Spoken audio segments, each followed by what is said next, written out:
Hello dear students, welcome to IFS. स्वागत है आप सभी का आईएफएस के आईटी जैम मैथ्स के यूट्यूब चैनल पे दोस्त। और हमारे पास जुड़े हैं स्पेशल गेस्ट जिनका नाम है राजीव, और इन्होंने आईटी जैम 2025 मैथमेटिक्स के एग्जाम में ऑल इंडिया रैंक 11 हासिल करी है। तो राजीव खुद अपने बारे में कुछ बेसिक इंट्रो बताएंगे आपको, एंड देन फिर हम और बातचीत करेंगे उनके साथ। बताएं राजीव अपने बारे में। हेलो सर मेरा नाम राजीव जानगी है और मैं जयपुर राजस्थान से बिलोंग करता हूँ। और मेरी बीएससी है की पास के कॉलेज से हुई है।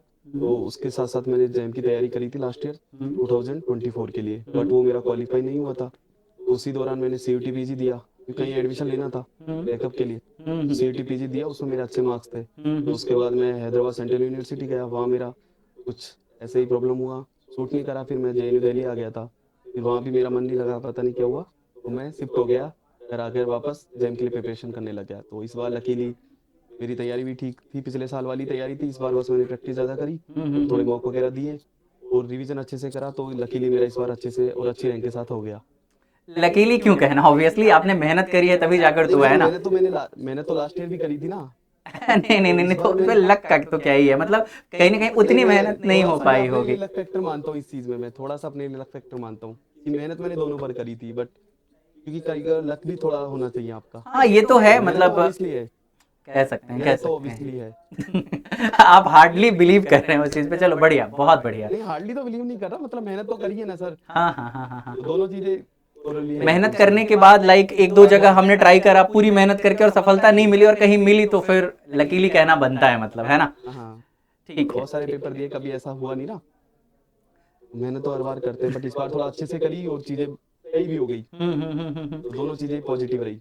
नहीं, जो अभी अनऑफिशियल जो मैं आपसे बातचीत कर रहा था उसमें जैसा कि आपने बताया कि आपने जेएनयू ज्वाइन किया और वहाँ पे दोस्त सारे आईटीएन थे, तो मज़ा नहीं आ रहा था, है ना। बाकी नहीं, हाँ, ऐसा आईटी तो हुआ। चाहिए, ऐसा है ना। चाहिए चाहिए। ठीक है ठीक है, बहुत बढ़िया दोस्तों। आपने प्रिपरेशन के लिए कोई बुक जो कि स्पेशली फॉलो करी हो वो बता सकते हैं क्या स्टूडेंट को, अगर ऐसा कुछ है तो।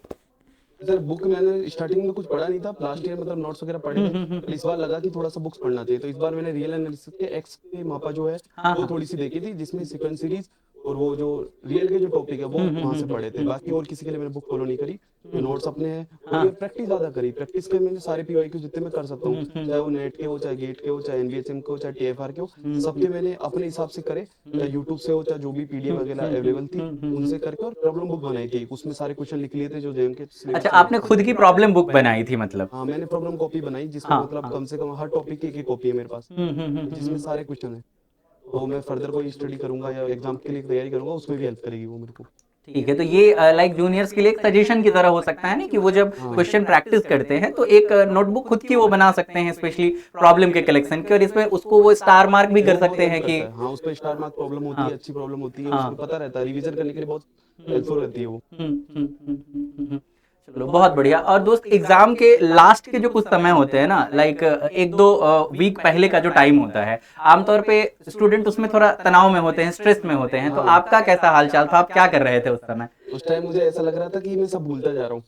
मतलब जो भी पढ़ रहा हूँ सब भूल रहा हूँ, ऐसा लग रहा था लास्ट के वीक तो, कि अपन ने कुछ पढ़ा ही नहीं। फिर मैं थोड़ा सा अजीब सा बिहेव हो रहा था। फिर मेरे दोस्तों से बात करा जो सक्सेस हो चुके, तो वो बोले कि ऐसा सबके साथ ही होता है, कोई टेंशन वाली बात नहीं है, बस अच्छे से रिवीजन करो। तो फिर मैं लास्ट लास्ट के एक वीक डेली ग्रुप थ्योरी पढ़ता था सुबह 1 घंटे। क्योंकि ग्रुप थ्योरी में रिजल्ट थे, लास्ट ईयर मेरी ग्रुप थ्योरी बहुत वीक थी, उसमें मेरे से रिजल्ट वगैरह बहुत गलत हुए थे, बेसिक बेसिक क्वेश्चन भी गलत कर दिया था मैं। तो इस बार मैंने ग्रुप थ्योरी को अच्छे से पढ़ा और डेली रिजल्ट पढ़ता था, और फिर मैं टेस्ट वगैरह देता था। लास्ट के वीक ज्यादा लोड नहीं लिया, चिल रहता था, क्योंकि मेरे को लगा भाई सबके साथ ही ऐसा हो रहा है तो फिर अपन क्यों टेंशन ले। ठीक है ठीक है। और ये जो एग्जाम के 3 घंटे होते हैं उसमें कैसे आपने मैनेजमेंट किया, सारे क्वेश्चन से आप गो थ्रू हुए या कुछ क्वेश्चन छूट गए आपके नहीं उसमें। सर, मैं जैसे टेस्ट सीरीज देता था तो कई बार दो तरीके की मैं स्टडीज फॉलो करता था। अगर पेपर इजी होता है तो मैं सारे क्वेश्चन स्टार्टिंग से एंड तक जाता हूँ। अगर पेपर थोड़ा मॉडरेटेड टफ होता है तो राउंड 1, राउंड 2, राउंड 3 वाला सिस्टम बनाता हूँ मैं। तो इस बार मैंने पेपर थोड़ा सा, क्योंकि उसमें व्यू पेपर का ऑप्शन होता है, उससे मैंने गो थ्रू हो लिया था एक बार 2 मिनट में। तो मेरे को लगा कि पेपर मॉडरेट है, ईजी है, तो फिर मैं फर्स्ट क्वेश्चन से लेकर 60 क्वेश्चन तक स्टार्टिंग में चलता गया। जो इजी क्वेश्चन थे वो होते गए, वो करता गया। फिर उसके बाद सेकंड राउंड आ गया, मतलब उस समय मेरे 1 घंटा खत्म हो चुका था, उसमें मैं अच्छे खासे क्वेश्चन कर चुका था। फिर ये लग गया था कि अगर ये पेपर सही है तो अपना सिलेक्शन तो हो जाएगा। फिर मैं सेकंड राउंड में फिर रैंक वापस बनाने की करा। बात आती है उसके बाद, है ना। फिर आता है कि अच्छे से इम्प्रूव करे। फिर मैं सेकंड राउंड में जो क्वेश्चन नहीं हुए उनको करता गया, फिर लास्ट के मतलब आधा घंटा बच गए थे, तो मैंने पहले एमसीक्यू करा और एनईटी करा, फिर उसके बाद लास्ट के जो 1 घंटा था उसमें आधा घंटा एमएसक्यू करा, और बचा हुआ आधा घंटे में जो क्वेश्चन मेरे से नहीं हुए या फिर जो थोड़े टफ है उनको करा। तो इस तरीके से मैंने 54 क्वेश्चन करे, और एनईटी में मेरे सारे सही हुए, एमसीक्यू और एमएसक्यू मिलाकर मेरे 4 क्वेश्चन गलत हुए थे। तो अभी जो आपने डेटा बताया वो like net MCQ MSQ type से, अगर इसको सब्जेक्ट वाइज देखा जाए तो किस सब्जेक्ट से कैसा परफॉर्मेंस रहा आपका? सर मेरा रियल और लीनियर मतलब इनसे अच्छा रहा, रियल और लीनियर से अच्छा रहा, और डीसी के कुछ 2-4 क्वेश्चन जो एमएसक्यू में थे वो मैंने टच भी नहीं करे, मतलब उनको ज्यादा लोड नहीं लिया क्योंकि उनमें ज्यादा कैलकुलेशन थी 2 ही क्वेश्चन में, और एक ओडी के 2-3 क्वेश्चन थे उनको मैंने देखा नहीं, मतलब मैंने एनईटी में 20 क्वेश्चन में से 19 क्वेश्चन करे थे और सही हुए थे, एक ओडी का क्वेश्चन था वो छोड़ दिया था बस मैंने, क्योंकि उसमें मेरे को आईएफ पॉलिटिकल फैक्टर निकालने में थोड़ी सी प्रॉब्लम हो रही थी, और टाइम ज्यादा देना चाहता नहीं था मैं कि फिर बहुत ज्यादा क्वेश्चन कर दिए तो कहीं और अटेम्प्टिंग हो जाए और गलत हो जाए, इसलिए मैंने करा नहीं।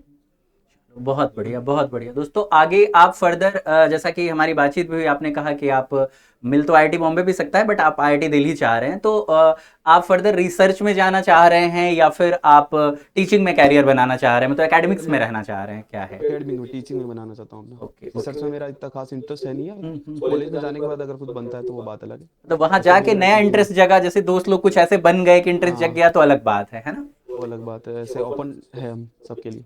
बहुत बढ़िया, बहुत बढ़िया। तो ओवरऑल अभी जो बातचीत हमारे जूनियर्स को मोटिवेट कर सके आपके, उनके लिए तो हमने कर ली है। आप अपनी तरफ से कुछ स्पेशल अगर मैसेज देना चाहते हैं जो मेरे सवालों में नहीं था तो वो आप बता सकते हैं, कुछ ऐसा है? सर मेरी तरफ से तो यही है कि सब रिवीजन जरूर करें और प्रॉब्लम बुक जरूर बनाएं, वो बहुत इंपॉर्टेंट रोल होती है कि आप जो भी टॉपिक पढ़ रहे हो उसका क्वेश्चन बुक आपके पास एक होनी चाहिए। जो क्लास नोट्स होते हैं वो तो अलग बात है, उसके साथ एक प्रॉब्लम बुक होनी चाहिए जिसमें आप जो भी क्वेश्चन प्रैक्टिस करो, कोई एक्स्ट्रा बुक पढ़ रहे हो या पीवाईक्यू लगा रहे हो, वहां से आपको कुछ समझ में नहीं आ रहा तो सब टॉपिक वाइज आप एक प्रॉब्लम बुक बना लो, उसको स्टार मार्क कर लो, क्योंकि हम असाइनमेंट वगैरह लगा लेते हैं उसमें स्टार मार्क कर लेते हैं, फिर वो लास्ट टाइम भूल जाते हैं कि कहाँ से क्या पढ़ा था, कुछ ध्यान ही नहीं रहता। बिल्कुल बिल्कुल। तो अपना एक प्रिसाइज सा प्रॉब्लम बुक होना चाहिए, है ना? अपना खुद का मटेरियल होना चाहिए, सेल्फ मटेरियल की होड़ नहीं होती, अपन कोई किसी का दूसरे का मटेरियल लेंगे उससे जितना अच्छा मजा नहीं आएगा। और एक शॉर्ट नोट जरूर बनाए, लास्ट के टाइम पे शॉर्ट नोट्स रिवीजन के लिए बहुत हेल्पफुल होते हैं, और मॉक टेस्ट दे वो भी बहुत इंपॉर्टेंट है। बहुत बढ़िया, बहुत बढ़िया राजीव। तो आपसे बातचीत करके बहुत मजा आया। जो जूनियर्स हैं जो आने वाले पेपर देंगे उनको भी ये इंटरव्यू देखकर बहुत मजा आएगा, काफी कुछ सीखने को मिलेगा। और जो आपने की पॉइंट बताया है कि प्रॉब्लम बुक हर सब्जेक्ट की जिसके लिए प्रिपेयर कर रहे हैं, क्योंकि हम तो 10 जगह से चीजों को पढ़ते हैं, ऐसा कोई नहीं कह सकता कि नहीं हम सिर्फ यही फॉलो कर रहे हैं, यही कर रहे हैं। तो जहां से जो अच्छा मिल रहा है उस सबको एक जगह कलेक्ट करना है और उसमें भी जो बहुत अच्छा है उसको स्टार मार्क करके रखना है। सो बहुत बढ़िया लगा आपसे बात करके राजीव। तो आपको आपके बेहतर भविष्य की बहुत सारी शुभकामनाएं मेरी और आईएफएस की पूरी टीम की तरफ से। Thank you so much for joining और अपना समय देने के लिए। Thank you. Thank you sir.